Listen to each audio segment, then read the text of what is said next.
Welcome to Gray Matters. I'm B. Lee Coyne, your host, and today we're having a flight into fantasy. This is a dove, so called, and we have 5 generations among us here, and I will introduce them. We'll start with the youngest. Count off, say your name and your age. I'm Kaylani Truitt, and I'm 16. Matthew Curley, and I am 10. Joan English, and I'm 72. I'm Kimberly Freilinger, and I'm 43. And I'm Faye DeMeyer, and I am 61, soon to be 62. Woohoo! And I am B. Lee Coyne, and believe it or not, I hit my diamond birthday 75 coming up November, right after Thanksgiving. Something to be thankful for, I guess. Yes. It is. So we're going to talk about generations and how each generation views the world and what we could do to promote more communication between generations. My dear friend Faye DeMeyer here good to be will with you. tell us, she's a former talk show host and lives here in Salem. And she's going to tell us a little bit about the problem, the issue. And take it away, Faye. Well, we're actually at a historical crossroads in the workplace, Lee, and that is that we are soon, within 5 years, to have the Homeland generation within the workplace at age 16. That'll be their entourage and their debut into the workforce. Yeah. So the GI generation, which Joni represents, and yourself, as a matter of fact, which Oh, called boy. the Great Generation, they are continuing to be in the workplace because of our healthcare situation and our current economy. And I'm a baby boomer, and I was born in 1954. And Kimberly, what year were you born? 1972. Okay. And so we have a Gen Xer, a baby boomer, a GI, a millennial, and then a homelander. And what that means is that it's a generation that actually identify themselves with certain events that took place during their the time of their birth and when they were growing up. And that's how these identifications get made. And people change, within 2 or 3 years, left or right. But in essence, what happens is the GI generation is anyone from 1925 to 1944, right around there. And then you have the baby boomers from 45 to 64, and then you have the Gen Xers then from 66 around there up to 82, and then 82 to 2001, and then 2001 we have the Homelanders. And what's interesting is each one identifies with a certain amount of things that happened. I know, Joni, you have a list of some things that you identify with. What are a couple of those on that list that you identify during your generation? Yeah. When you asked me about coming, I thought about the things in my lifetime, and I would say the first was I didn't even see my father till I was 1.5. Because That he was World in the War II. war, yeah. And then civil rights, Vietnam War. I saw my first digital computer. I remember it took up a whole room.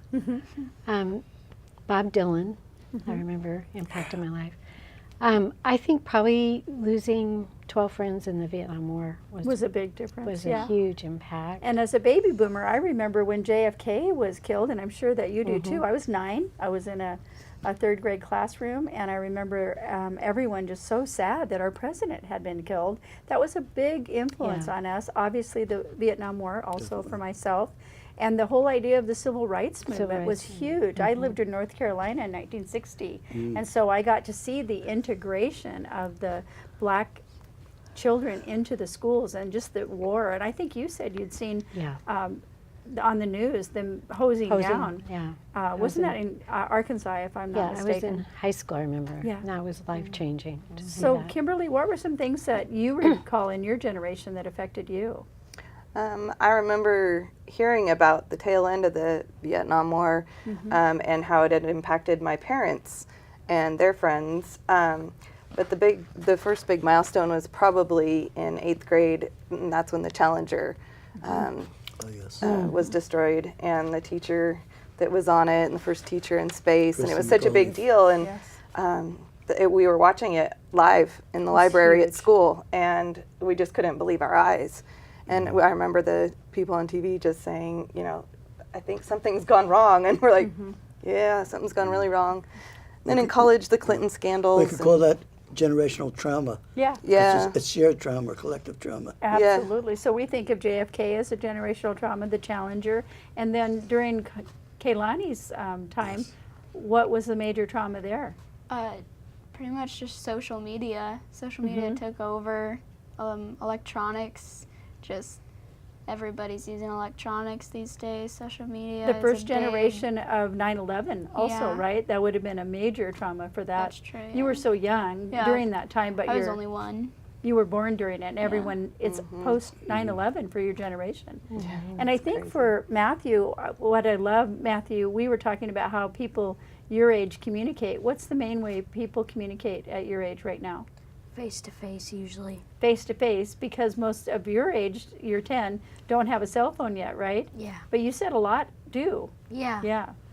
And for you, Kalani, how are people That's- communicating? Social media, like Snapchat and Instagram. It's not even like texting with phone numbers anymore. It's just always using the Snapchat or Facebook or just any social media site that you can find. There's always a way to communicate. That's right. And for you, Kimberly, how do people communicate? Mostly. Texting and Facebook Messenger and Instagram, really. I mean, that's the most. And for most me, popular. it was always before letter writing or emails or face to face. And how about you, Joni, before? I mean, as we were growing up, not till recently, we've been had to be retrained, Yeah. haven't we? If you want to talk to anyone. yeah. Yeah, one-on-one or One-on-one. mail, as you were saying. Or the telephone, right? Telephone. We used to talk on the telephone. I still do. And we So- learned, now No, it's a we, cell phone, but we used to have Yeah. etiquette, now we have netiquette. We have to learn how to talk True, yeah. on the net. yeah. Let me ask Kalani Kalani? a question, and also Matthew? Matthew there. We recently had several deaths of musical icons, and I wonder if it affected you. You had Prince died within the last month. You've had Michael Jackson was a sudden death. How are these things affecting you in terms of role models, people who are stars suddenly dying overnight without any warning? Well, growing up, I listened to Michael Jackson, but I've never really listened to Prince, and I just never knew who they were fully, so it didn't affect me as much as it would have affected other generations. But yeah, nowadays people look up to and like worship Justin Bieber, for example, someone who's really new to the People your age, yeah. yeah. Katy Perry. That's Yeah. that's a big one. Yeah. But What about Matt? yeah. Anybody famous die in your lifetime that was sort of upsetting and surprising and get you all shook up, to quote Elvis's term? Yes, I'll shook up. Nobody yet. That Okay. was a big thing. Elvis died during your time, didn't he? I don't know. It wasn't my thing. Might have been mine. Um, 77, right? He died in 77. Yeah, I But don't- Prince has been a huge deal on social media with my generation. People have been crying and setting up memorial pages and playing songs, and like it's still going on. Like people are memorializing him, Yeah, I see it.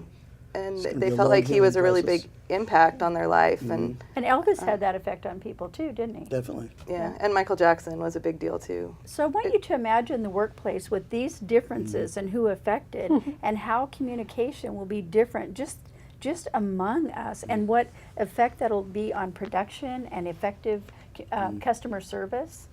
It's going to be phenomenal. And if we don't learn some method of communicating with one another in terms of understanding, we're actually going to be ineffective companies. And the other cool part is the generation of information needs to be passed on to those generations. That's the goal of And you have to do it in the jargon, the terminology they understand. absolutely. That's all part of communication. So Yeah. we can't, just because we're older, quote unquote, it doesn't mean we have to talk from Mount Olympus down to you, because you're not going to dig it, man. That's Do right. that. That's true. Yeah. That was actually the jargon that we used back then. Dig it, man. It was really cool. It was happening in a far out way. It was, wasn't it, Joni? Out of sight. Out of mind, out of sight. I was pretty hip back in those days. Well, just to give you an idea of what we're facing, this generation of millennials has about 75 million. The Gen Xers about 54 million. And even the baby boomers right now are at about 65 million. By 2025, more than 50% of all workers will be 55 and older. So that's a huge impact in the workplace. So being able to pass along the baton, if you will, of information that we do have and accepting the new technology information that you have is going to be key to that great communication. interestingly enough, earlier today we did another show called Revisiting Retirement, and I think that the future generations need to prepare more for what you're retiring to and not only what you're retiring from. Two of the points that were made on that show was that you lose your work family, and we don't really prepare for that adjustment. And secondly is you return sometimes from a part-time marriage or relationship to full-time, and the first person to retire usually tries to make the rules of the household, and the second person resents the rules already being made. Wow. So that's another biggie that the younger generation, including the kids, yeah, I know you haven't thought about retirement yet because you're not even in the job for it, but there's a big thing. And one of the things I have is how you move from being a child and teenager to being an adult in the workforce will sow the seeds of your coping skills that you'll have to use again when you retire from the workforce to being on your own and making your own time schedule. So I know you're not thinking ahead to retirement quite now, but just remember that you're sowing the seeds of your own success or destruction by how well you can cope with those changes. Well, and that's a really good point. Just this generation of GI generation, their idea was get in, do the work, stay as long as it took to get it done. The baby boomers said, 50, 60 hours a week.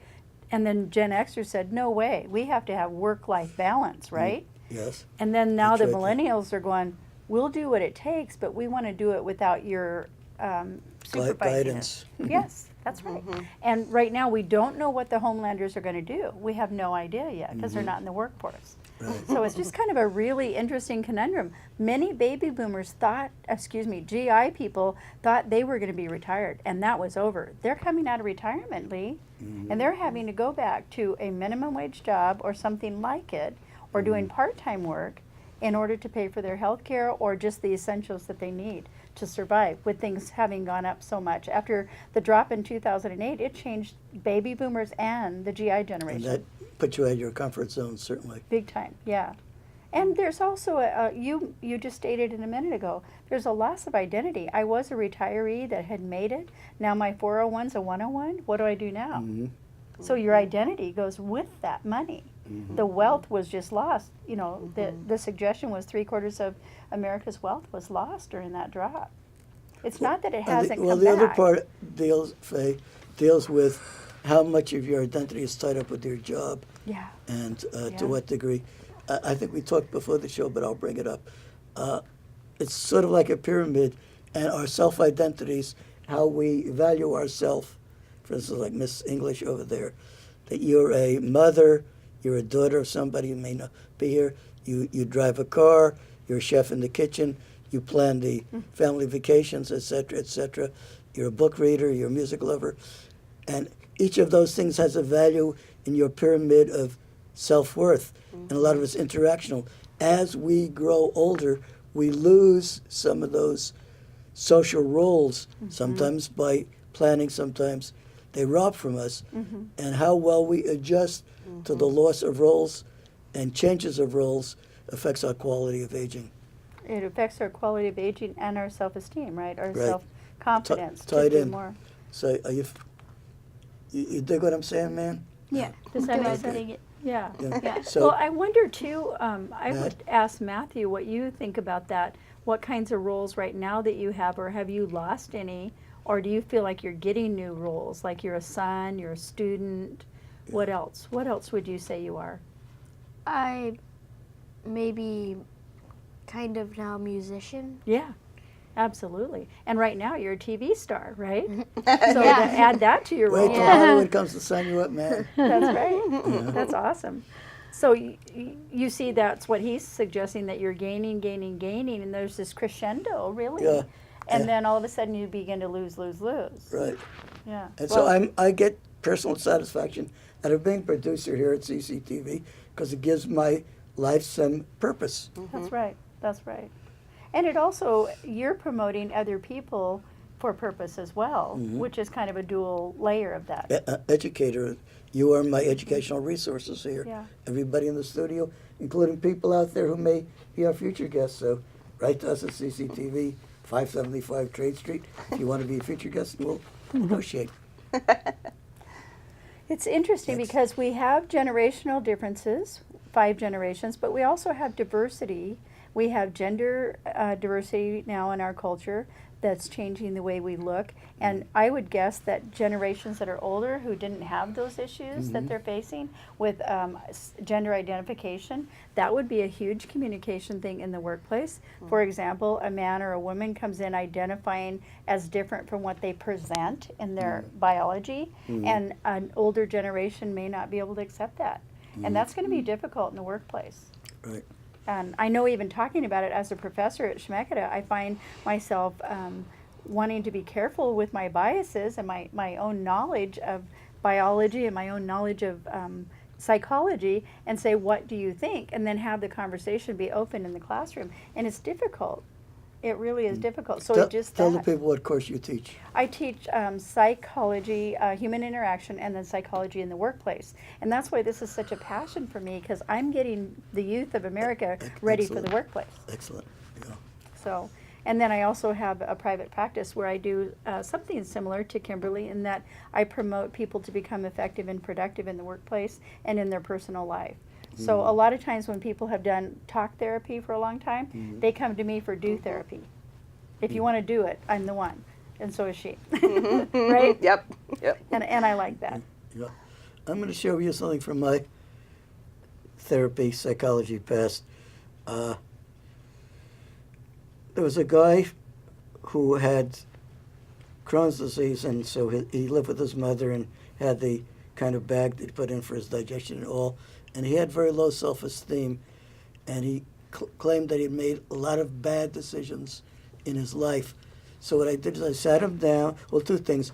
I asked him if he would take over the therapist chair and switch roles so that he could be instant empowered and ask me questions. And he never had that opportunity before. That's great. And it kind of opened him up to feel like he doesn't have to feel so powerless. Yeah. And he never. The other thing I did is taking a big blackboard, a whiteboard with a magic marker, and I asked him to think of 4 or 5 decisions he made in his life that gone wrong for him. And I made it like a river, as though it was the Willamette River with the Mill Creek and all little streams going into it. And at the fork of each, where the river joined, we made a decision. Like, he'd gone to school when he wasn't ready for it. He had moved out on his own before he had somebody to be a caretaker, and so on. And then, so I had him say, what was the common thing that happened at each decision you made that went sour for you? And he began to understand himself better, because he realized he felt pressure to make a decision without having enough information to decide. Oh, so good. So, I love you know, those so, strategies. you know, I'm so- going to steal them. Is that okay? That's okay. I'm going to steal them. I love it. And That's So- good. And so he began to, and then the other thing is what I call the alternate script. I said, if you had a second chance at that decision, what would it look like if you went the other way? So it's, so Matt and Kalani, it's like giving yourself permission that even if you make a mistake, think of what life would look like if you went a different way than you decided. You know, don't box yourself in as though you're in a pediatric playpen. Yeah. When I was asking Matthew earlier what he wanted to do for a living, what did you say, Matthew? Airborne Ranger. He wants to be an airborne ranger, something active. He wants to do Okay. something active. Good. What did you say, Kalani? I want to go to school for a music degree so I can be a worship leader. A music degree to be a worship leader. And how about you? What are you? You're counseling now? Yeah, I'm a life An coach educator. and educator and public speaker. And when you were a little girl, what was your dream? Almost everything. Like, I wanted to be one of everything. I really did. But I honestly kind of saw myself where I am today, ultimately. So, but I think when we're talking generational differences, I think one of them is that my generation, we've changed roles in the workplace so many times. And I think our generation is one of the first ones that has done that isn't loyal to the one career for the lifetime. And so even I find myself kind of reinventing things and now doing life coaching over the internet and Skype instead of in an office face to face, and kind of adapting to the new way people are communicating and things like that. And so it's interesting. Absolutely. And when you were a little girl, what you would fantasies and dreams of the future? I wanted to be an artist. And did you make it? And yes, I did. And in my generation, it was you, as a woman, you have Yes. one of two choices, be a teacher or a nurse. That's So I what became a heard. nurse She and became a nurse. had a wonderful career for about 36 years. We have a slogan for you. What's that? Better nurses than hearses. I like very that. good. I like that.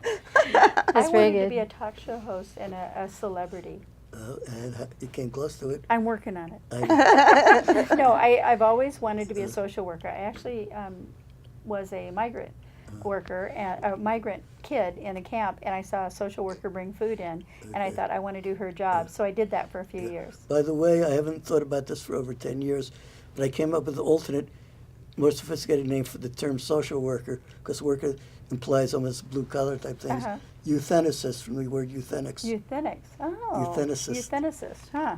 Play with that one. I will. Out there, visit the euthenicist of your choice if you have a problem. That's right. Yeah, I look forward to helping people, I know. Okay. What other, Well, I Material just do wanted you to want to share notice with us? that Faye? besides the lack of Right. communication that can happen, there's also the conflicts that come from that lack of communication that'll have different ways of being solved. For example, if I know Joni and I have a problem and I tend to text all the time, but she needs to talk face to face, I need to be a person. If I'm a leader, I need to be able to talk with her the way she needs to be talked to At and her not the level. way I need to. And the same would happen with Matthew and Kimberly and Kaylani, and vice versa, that I would tell them. But Joni, you brought up an important idea about leaders and introverts in the recent study you looked at. I think that really plays into this. Well, I wonder sometimes with the advancement in all the digital technology with less face-to-face about the leaders emerging in our community, whether they'll be more introverted than extroverted. And so I was looking up some information on that and found that they're actually starting to look at leadership in business, the advantage of having introverts as leaders because they're such great listeners. And they also empower people. They're usually more humble and empower people more. Because they don't need to be on the front lines. Don't need to be in the spotlight. So I thought that was very encouraging. And I was talking to her about this because I think that would be great if that introvert could then communicate what they needed. They may have to listen, assess, and help motivate by utilizing an extrovert to get that communicated. Yeah. So there's going to have to be more teamwork no matter what, across generations Yeah. and across personality We, types. we do have what I call verbal wallflowers in Yes, society. we do.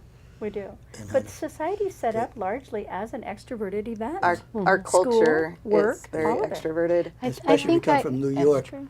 You know, it's in your face. It's in your Yeah. face. By the way, if in New York society, if you try to do a favor for somebody else, they say, "What's his angle? What's up his What do you sleeve?" want? What do you want? Yeah, they- I'm standing in a line getting tickets for the Yankees game in '94. A guy walks up and says, "Do you want tickets?" And I looked at him like, "What do you want?" Because even the stereotype, I'm not even from there, and I did it. And he said, "I just have extra tickets." He was just a nice man. When is the game? A half an hour from now. I became fan of the You day become that day. distrusting, somewhat jaded. Jaded. Yeah. Yeah. At the young age of 30, was jaded. Terrible.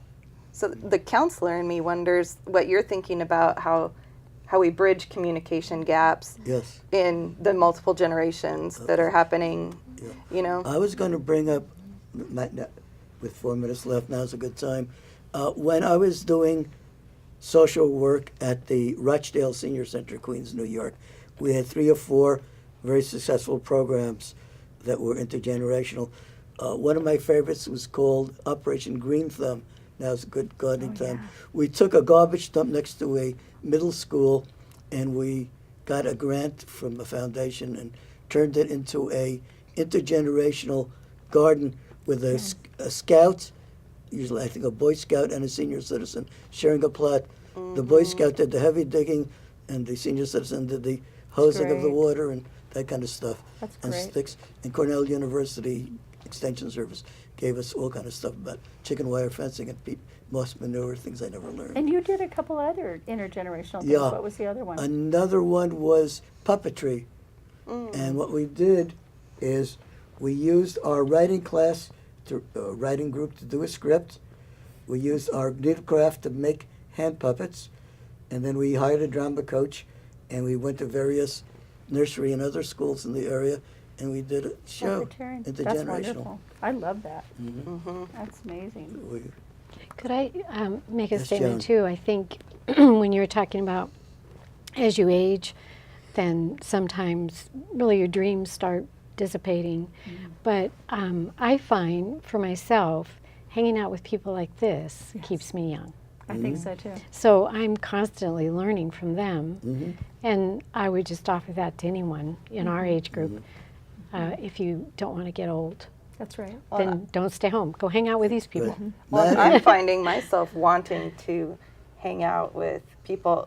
All my grandparents have passed away, and so I'm wanting to find new grandparents who New can mentor mentors? me, and who've been through life and who know more than I do, and who have wisdom from a different generation and different values and different culture even at the time. And I'm just finding there's just a richness and a depth to that Let that me I think pick- is important.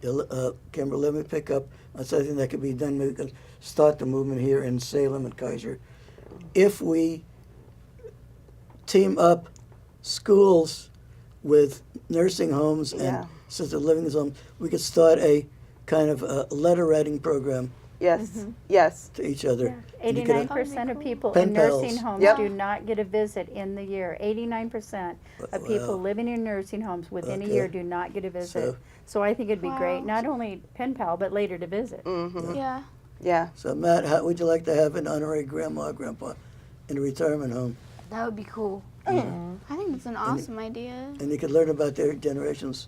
A relative of mine did an elder mentors program in which senior citizen retirees were teamed up with middle school immigrant kids to learn the American culture, and that was also Nice. called elder mentors. We can probably do it here Yeah. as well because we have our immigrants and all. That's So, wonderful. John, since you probably, let me ask the youngsters, do you have any questions for us? Now's your chance to ask us things that you're curious about. Well, I'm just curious, like, how do the older generations see us? Like, is the technology a bad thing? Are we looking at a bad thing, or are we looking at a good thing going? I think it varies with the people. The communication. Some people are more open-minded, and some people just have open I mouths. love it. I love it, Kehlani. You text me anytime. I prefer it. I don't like details, so texting is awesome. How about you? Yeah, I like it because it's fast and quick and simple. But I got to have my face-to-face time I with need my people hugs. too. I think yeah, that we I miss need human hugs. interaction. Okay, Yeah. let's all join hands and say goodbye to the audience. All right. Okay, bye out there. Happy generational contact.